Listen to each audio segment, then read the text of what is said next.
Урматтуу мекендештерим, бардыгыңыздарга белгилүү болгондой, өлкөбүздө президенттик шайлоо жараяны жүрүп жатат.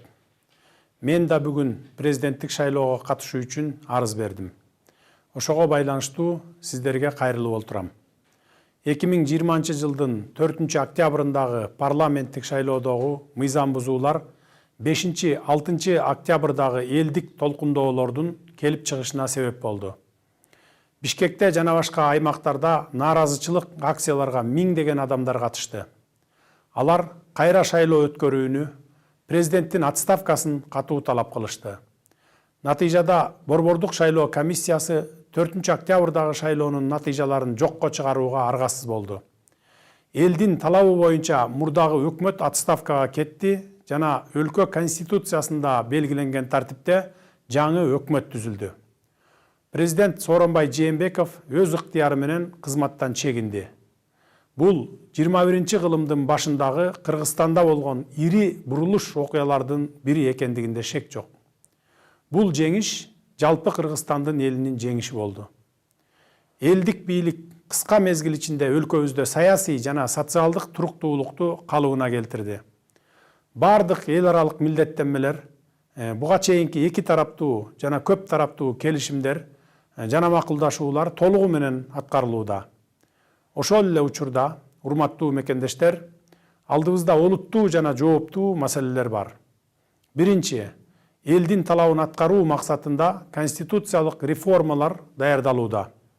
Жакынкы күндөрү Конституциянын жаңы долбоору Жогорку Кеңештин кароосуна берилет. Баш мыйзамга өзгөртүүлөр боюнча ар бир жарандын сунушу эске алынат. Жаңы Конституциянын долбоору эл тарабынан колдоого ээ болсо, өлкөдө башкаруунун жаңы системасы түзүлөт. Экинчи, келерки парламенттик шайлоолорду конституциялык реформалар аяктагандан кийин 2021 жылдын жаз айларында өткөрүү болжолдонууда.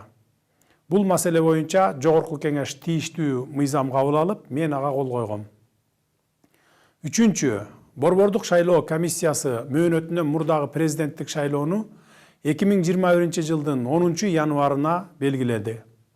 Урматтуу мекендештерим, ушуга байланыштуу мен өлкө президентинин ыйгарым укуктарын мыйзам чегинде тапшырып берип, премьер-министр катары ыйгарым укуктарымды токтотуп, президенттик шайлоого катардагы жаран катары катышайын деп чечтим. Мындан ары президенттин милдетин баш мыйзамга ылайык Жогорку Кеңештин төрагасы аткарат. Учурдан пайдаланып, менин талапкерлигимди колдогон бардык саясий күчтөргө, коомдук ишмерлерге, жарандык коомго, медиа тармагына, илимий жана чыгармачыл чөйрөнүн өкүлдөрүнө рахмат айтам. Мага саясий кырдаалга байланыштуу ар кандай саясий күчтөрдүн басымына карабастан бир эмес 3 ирет ишеним көрсөтүп келген Жогорку Кеңештин депутаттарына терең ыраазычылык билдирип, рахмат айтам. Мындан тышкары, чогуу иштешкен бардык бийлик бутактарынын, мамлекеттик жана жергиликтүү өз алдынча башкаруу органдарынын жетекчилерине терең ыраазычылык билдирем. Президенттик жарышка аттанган болочоктогу атаандаштарымдын ар бирин урматтайм жана аларга ийгилик каалайм. Ошол эле учурда суранып кетер элем. Шайлоодо өлкөбүздүн түндүк түштүккө, элибиздин урууруга жана тууган туушканга бөлүнүшүнө жол бербейли. Ар бирибиз үчүн элибиздин тынчтыгы, коомубуздун ынтымагы жеке мансаптан бийик болуш керек. Шайлоонун шары менен амбиция калтырып, өлкөбүздүн бүтүндүгүнө, мамлекетибиздин бекемдигине доо кетирбейли. Сүйүктүү Кыргызстаныбыздын тагдыры саясаттын курмандыгы болбош керек. Биз баарыбыз кыргызстандыкпыз. Биз бирдиктүү жана көп улуттуу элбиз. Биздин саясий көз караштарыбыз ар башка, бирок көздөгөн түпкү максатыбыз бирөө гана. Ал сүйүктүү мекенибиз Кыргызстандын жаркын келечеги. Бардык мекендештериме бекем ден соолук, узун өмүр, бакубат турмуш каалайм. Жергебизде тынчтык, эл ичинде биримдик, ынтымак, рашкерлик болсун. Өлкөбүз гүлдөп өнүксүн. Биздин ураан бирдиктүү эл, өнүккөн өлкө. Көңүл бурганыңыздар үчүн ыраазычылык билдирем.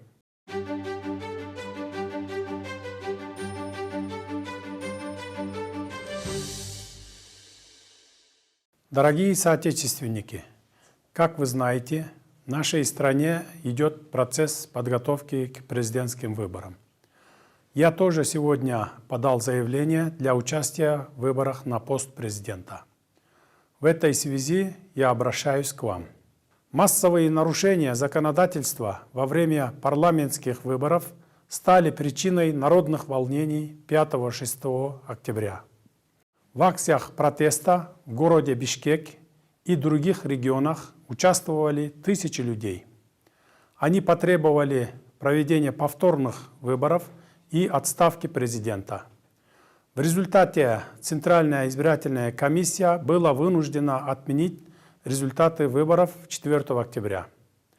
По требованию народа прежнее правительство ушло в отставку, и в порядке, определенном в Конституции, было сформировано новое правительство. Сооронбай Жээнбеков добровольно сложил с себя полномочия президента.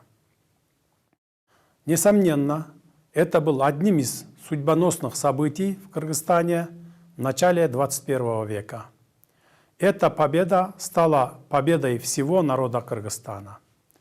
Народная власть за короткое время восстановила стабильность в общественно-политической жизни страны. Все международные обязательства, а также подписанные к настоящему времени двусторонние и многосторонние соглашения и договоры выполняются в полном объеме. В то же время, дорогие соотечественники, у нас есть очень важные и сложные задачи, которые нам нужно решить, не откладывая. Во-первых, идет подготовка к конституционной реформе. В ближайшие дни проект новой Конституции будет подготовлен. Его внесут на рассмотрение Жогорку Кеңеша.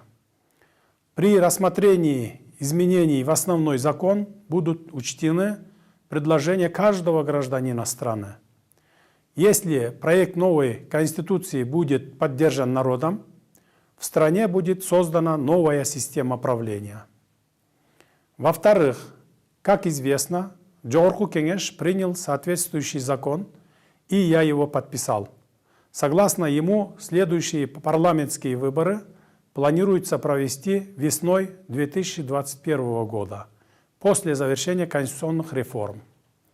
В-третьих, Центральная избирательная комиссия назначила досрочные президентские выборы на 10 января будущего года.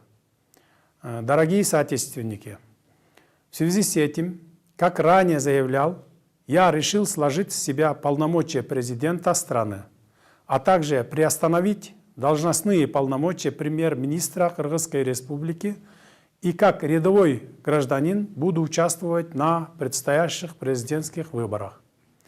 Далее обязанности президента Кыргызской республики согласно основному закону будет исполнять Төрага Жогорку Кеңеша.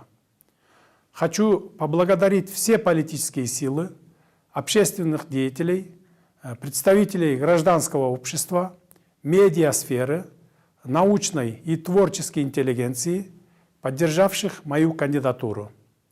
Выражаю большую благодарность депутатам Жогорку Кеңеша, которые, учитывая сложившуюся политическую ситуацию, несмотря на давление различных политических сил, трижды оказали мне доверие.